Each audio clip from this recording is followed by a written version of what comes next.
As part of the AIIB's 9th annual meeting, President of the bank, Jin Liqun, attended the press conference where local and international journalists had a chance to engage in conversation with him. He first delivered the opening remarks to the participants. Through our nearly 300 approved projects, AIIB has committed over $50 billion to infrastructure development across Asia and beyond, focusing on sustainability, innovation, connectivity and private capital mobilization, he said. During the meeting, he also pointed out the bank's green and sustainable projects in Uzbekistan. Solar panel power plant, Mazda. This is I think it's a very good example of how we can work together to promote green economy. This is 240 megawatt solar power generation.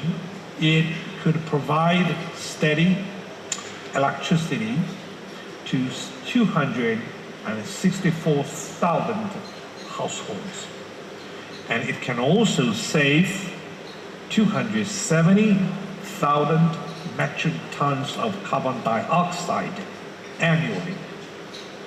And I talked to the managers, and they are very ambitious, trying to do more in this regard. And also we are working on the rooftop energy, the solar power plants.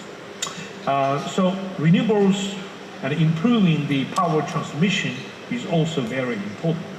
We think building the power plants, wind power, solar, certainly is good, but you have to transmit all those powers to populated areas by building smart power grid. He also mentioned that when building hydropower plants, it is important to make sure that biodiversity is not destroyed and people are taken care of. During the press conference, journalists asked several questions that they're interested in. One of them was on bank's plans to accelerate green transition.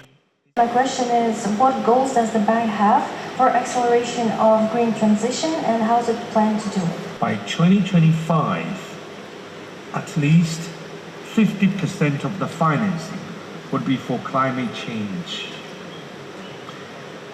We achieved that 2 years ago. The financing for climate change mitigation adaptation now accounts for 68% of the total financing. So this is the concrete steps we take to improve the financing for climate change and to deal with the consequences of climate change. In his closing remarks, he touched upon the importance of further collaboration, stating that the progress we have seen so far is just the beginning. Central Asia has enormous potential, and through our cooperation, we will create new opportunities for growth, sustainability and prosperity.